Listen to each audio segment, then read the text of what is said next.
I think I'm live. What's up? What's up? What's going on, cryptopreneurs? Thank y'all for tuning in. Welcome to the show. We're going to get started today and going over a couple of projects that many have considered to be Eth Killers. It's actually a few. It's not just these three that we're going over today. And I think this would be a good week to go over them all. Right? Let's see how these new Eth Killers are doing in 2022. But let's start off with CoinMarketCap to begin with. So the market cap for the day to get started is $2,039,000,000,000. That's a pretty good start. I'm loving the market. I'm always telling people I'm bullish as long as we're over 2T. So let's see how we're going. We actually just received about 20 billion coming into the market because it was a little bit lower than that to start off, but it's looking pretty decent today. Maybe we're leveling off. I know y'all seen a lot of red in the market, but we've all known for Monday to be known as Bloody Monday. So maybe you want to get in on some of this dip buy. Sundays and Mondays are good days to buy in. Fridays and Saturdays are good days to take profit. Just a rule of thumb and in general. It's not always the case, but hey, check it out. This isn't financial advice, though. It's not financial advice. All right.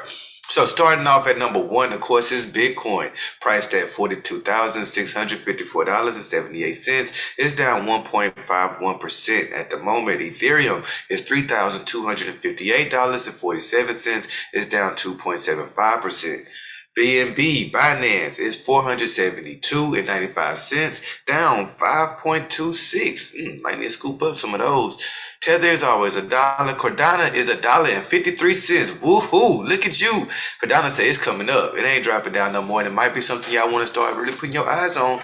This type of volume is happening. Cardano's coming back. But, again, not financial advice. $1.53 is up 8% today.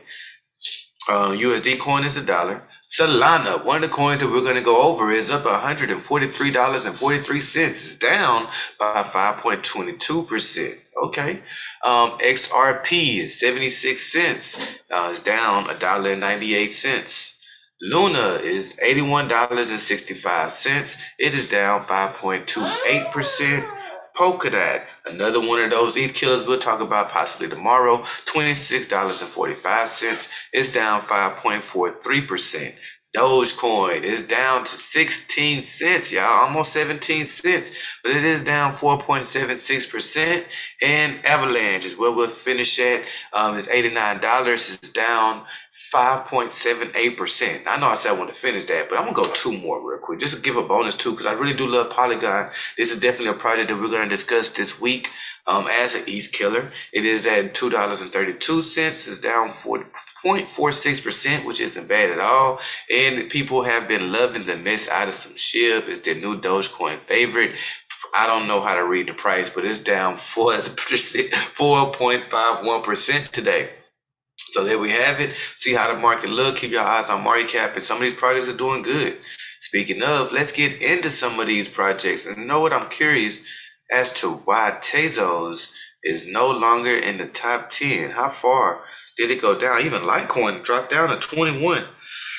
Atom down to 24. I'll go with 25. Phantom at 26. Tron 27. Bitcoin Cash is still in the race with 28. But where are you, Tezos? What am I overlooking? Why isn't XTZ? XTZ is down to 45. Wow. Definitely want to talk about that. And we're going to read some news articles that may make y'all want to think about your investment approach when it comes to Tezos. Let's check it out. All right. I'll give me 1 second. Trying to see something.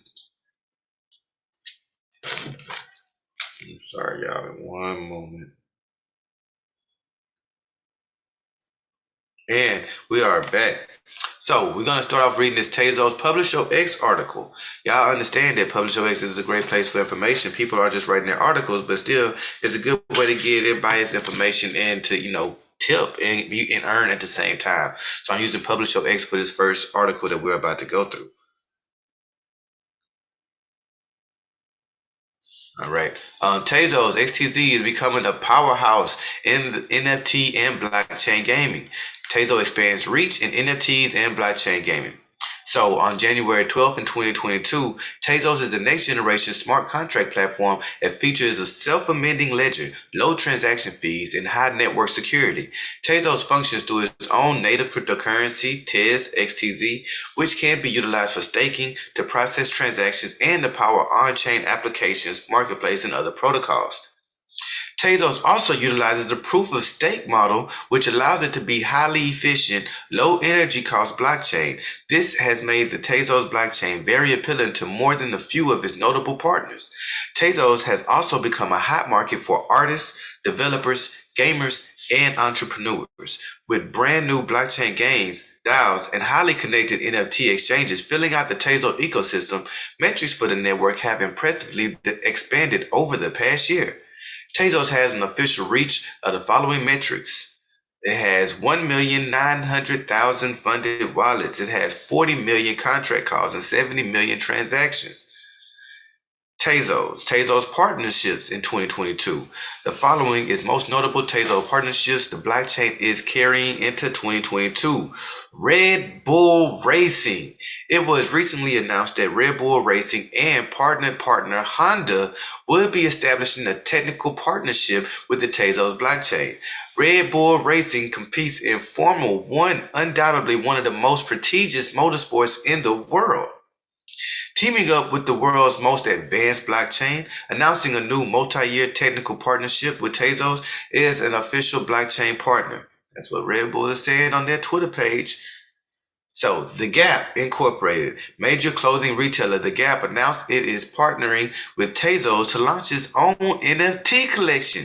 The Gap owns and operates 31,000 stores that include popular brands like Banana Republic and Old Navy. Tezos. Gap launches gamified collectible experience to activate community, creativity, and self-expression. Wow. So clean NFT built on the Tezos. So we have it right here. We're going to check it out. Ooh, they have a video. Let's see what it do. And that is the NFT that can be coming out. A Frank Ape inside of a Gap unit. Oh, wow. I got to admit, it's getting better. All right, so we also have partnerships with Ubisoft Gaming. The major game developer Ubisoft announced it was utilizing Tezos to launch its in-game NFTs. This will be accomplished through the Ubisoft Quartz platform, something said to be Ubisoft's first step towards a Tezos-based metaverse. What? A Tezos-based metaverse in the Ubisoft Gaming platform backing it? I'm interested. I like it. Ubisoft chooses the Tezos blockchain to power in-game NFTs through the launch of the Ubisoft Quartz platform. I'm not going to click on this link right now, but hey, I will drop the link to this Publish Your X article in the tab. Feel free to follow it and come and follow this advice. Come and follow these tabs. All right, so McLaren Racing, another motorsports racing organization. McLaren Racing announced a multi-year deal with Tezos blockchain that also includes a sim racing game partnership. This further bolsters the strength Tezos has in growing blockchain gaming industry. It really does, y'all. We got a gaming industry and two sports racing platforms that are joining into this Tezos network, and they streaming metaverse abilities. Wow. So Tezos got my attention. I'll put it like that. I don't think I know how to pronounce their name, but Societe Generale. As the third largest bank in France, Societe Generale managed over 20 billion in assets. The bank was tasked with experimenting with the central bank digital currency, CBDC, for France, and has chosen the Tezos blockchain to host these experiments. French banking giant Societe Generale uses the first structured product on the Tezos blockchain. That's pretty cool. So, New York Mets. We got baseball entering in this, y'all. New York Mets, Tezos and the Major League Baseball organization, the New York Mets, have inked an advertising partnership that has the Tezos blockchain as the main partner in Citi Field.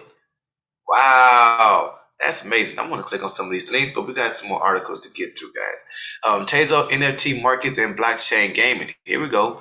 Arguably, the most impressive pull for the Tezos blockchain is its impressive status as a major destination for blockchain gaming. NFT artists and marketplaces and developers with major players like Ubisoft now a part of the system and multiple blockchain games in development. Tezos has positioned itself as an industry leader in these categories. Additionally, the blossoming NFT market on Tezos is equally impressive. Many major partners are in the process of developing and launching NFTs on the Tezos as artists flock to their major Tezos exchange like OBJFT, Calumet, One of, and integrated Ethereum-based NFT marketplace Rarible. There are also talks that OpenSea will have connectivity to Tezos as well. That's big, guys. That is pretty huge to take note of if that comes about. Summary: the Tezos blockchain has a sound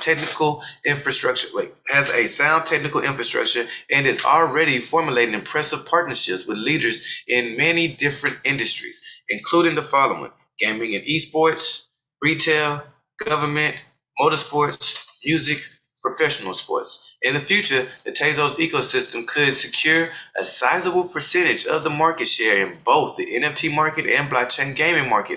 It is important to note that both of these markets are in their infancy and will undoubtedly grow substantially in the years ahead.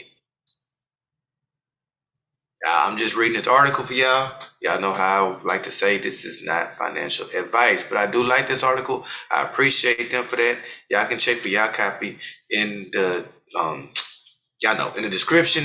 And let me go ahead and give them a tip because I gratefully appreciate that article. It really helped me with my thoughts on what to do in my next moves going forward with Tezos.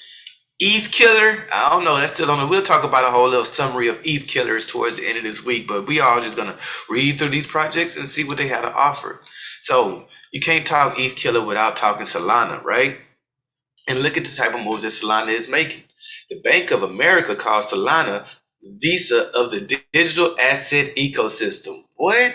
This article was made January 17, 2022. So this is today. Solana's cheaper transaction fees and higher transaction speed will help it continue competing with Ethereum. I can see that. A leading financial institution, the Bank of America, has predicted that Solana could become the Visa of the digital asset ecosystem, which would enable it to steal more of the market share of Ethereum blockchain. Solana would eat into Ethereum's market share. According to Al Shah, an analyst of the Bank of America, Solana's simplicity alongside its speed puts its lower transaction fees and continue to make it attractive for investors. This would enable it to continue to compete with Ethereum for investors and developers' attention alike.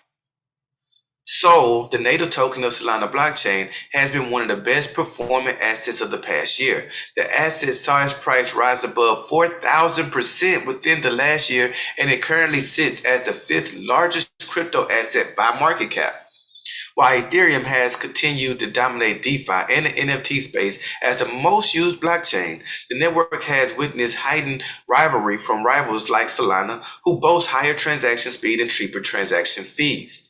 CryptoSlate previously reported that these issues could lead to ETH losing its dominance to smart contract-enabled protocols like Luna, Terra, Avalanche, or Solana. Notably, this is not the first time that the Bank of America will be endorsing other blockchains against Ethereum. Just recently, the bank opened that Avalanche would provide a credible alternative to Ethereum for DeFi protocols, NFTs, and other activities. Why Solana stands out amongst Ethereum rivals? Many analysts and crypto enthusiasts alike have labeled Solana as the Ethereum killer. While the blockchain has faced some level of scrutiny and issues due to its attacks on its network, many still believe that it is the blockchain that is capable of flipping Ethereum. Sam Bankman-Fried, the CEO of FTX, in one of his recent interviews stated that Solana has the real shot at becoming a dominant crypto blockchain because of its scaling abilities. Apart from its scaling advantages, Solana uses the proof of stake and proof of history mechanism, which places it at an advantage over Ethereum, which is still dependent on the energy-intensive proof of work scheme. This means that the average transaction on the Solana blockchain is not only faster, but also consumes less energy than two Google searches combined.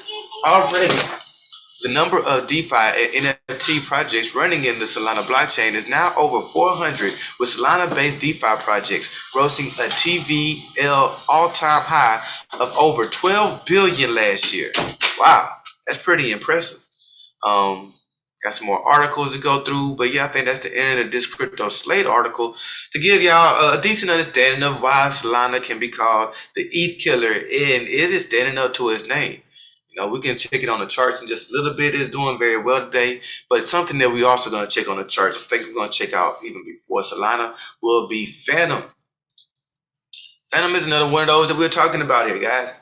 But let's talk about the key drivers behind Phantom's recent price rally. This article was made in January 15, 2022, so a couple of days ago. Phantom's FTM is rising despite crypto entering a bear market. What and how is FTM defying the odds? At the time of writing, crypto is entering a bear market as Bitcoin, Ether, and most Layer 1 altcoins have dipped 20 to 30% from its all-time highs. Defying these trends is the ghost-themed Phantom blockchain. In the past month, its native token FTM has seen a surging price rally of 121% to $3.02. Statistics of Phantom performance is nothing short of impressive. Total value locked on Phantom went from $1 billion in September to $7 billion today. Wow. The Phantom Foundation published at the end of 2021 a list of important milestones that were hit, such as daily transaction counts of 700,000, while its unique address continued to increase into the 1.4 million range. Phantom keeps growing. 5.3 billion in TVL, 1.4 million unique addresses, 700,000 daily transactions, 78.9 thousand unique daily users, 354,000 unique monthly users, 8.6 billion volume on multi-chain.org, 93,000 smart contracts. Sources, and there they go. So, the Phantom Foundation Liquidity Incentive Program. On the 30th of August in 2021, the Phantom Foundation launched a massive liquidity mining program of 370 million FTM. Unlike traditional liquidity mining incentives that were directed to users, this FTM liquidity was targeted to Phantom developers as reward claims for achieving target levels of TVL on their protocol. Phantom's strategy of incentivizing developers directly over liquidity providers is part of its plan to establish an attractive foundation for a flourished dApp ecosystem. What this does is to drive Phantom developers to create sustainable yield-generating products in the long run, as opposed to incentivizing mercenary liquidity providers to jump from dApp to dApp in pursuit of high yields. We've seen that happen many a times before on these other platforms. So I like what you bring to the table, Phantom. At the time of the announcement, Phantom's price was $1, bringing the valuation of the incentive program at approximately $370 million. These incentives have tripled in value to $1.1 billion at Phantom's current token price of $3.03. Phantom's 2021 in review. In the first half of 2021, Phantom developers focused its efforts on building a hospital dApp environment with collaborations with Chainlink, API3, and Band protocols. A significant Go Opera update was successfully rolled out in April, allowing the Phantom network to achieve an average time to finality of 1 second. Efforts to develop its infrastructure continue to ramp up in the later half of 2021. In December 2021, Phantom announced support with blockchain infrastructure service providers Chainstack, Web3 infrastructure provider Block Native, and open source Oracle provider DAI. Phantom has also pursued partnerships with government entities across the world. These partnerships range from a wide variety of use cases, from storage of intellectual property records, Ukraine, and development of enterprise software for prisoners in Pakistan, centralized bank, decentralized currency, and e-gov infrastructure developed in Tajikistan. Sorry about that, guys. To supply chain uses, I can't even say it, but I'll try. Uzbekistan. A vibrant ecosystem. The Phantom ecosystem hosts a total of 1.113 protocol projects, according to DeFi Llama, that ranks Phantom at an impressive 6 behind Ethereum, Terra, Binance Chain, Avalanche, and Solana as of 14th of January 2022. Among these protocols are several blue chip DeFi protocols such as Curve Finance and Sushi Swap, as well as other popular dApps like Cream Finance, Beefy Finance, and Abracadabra. Phantom is also slowly courting the GameFi space. Its liquidity mining campaign in August was later extended to GameFi projects and has welcomed metaverse-related dApps such as 8-Bit World, a play-to-earn video game similar to Decentraland and blockchain. Phantom has also explicitly invested in Tonk Wars Zone, a sign that it is committed to attracting GameFi developers. Wow. That's amazing. And I definitely look up this 8-Bit World. Y'all check that out. I will be checking it out and doing my due diligence on that as well. Tonk World is the first ever blockchain project that Phantom FDN has invested in. They're showing the whole thing there. Link will be in this chat. So, the future of Phantom. Phantom's growth will be exciting to watch in 2022. DeFi veteran Andre Cronje, who serves as technical advisor to Phantom, released a series of cryptic tweets in the past week, hitting at an upcoming collaboration with Daniel Sistagala, the public face behind Wonderland, Abracadabra, and Popsicle Finance. Wow! I think that there's some great things going on with these three projects that we've come up with, and let's go and check them out. Let's go actually look at them on the charts before we get off of here today. So as they say that they are Eth Killers, let's see how these Eth projects are doing. Right, well, against ETH. Let's see what ETH is doing first, right? Let's zoom on out. When in doubt, we zoom out. Let me cut off this micro. Don't want to confuse y'all on anything. But as far as Ethereum, how is it looking? We are still bearish at the moment. Don't get caught up in all this bullish hype to saying, oh, Ethereum going to whoop. Nope, Ethereum has some levels to break. We are still under the trend, under the daily. We are still under our EMAs on our 4-hour, and it appears that we just found resistance today. Not financial advice, not telling you whether to buy or sell. I'm just pointing out what it's appearing to be. And this is how it looks. Now let's look at it going against some of those competition, right? What is XTZ looking like today? Where are you, XTZ? You got to be here somewhere. All right, let me just type it in.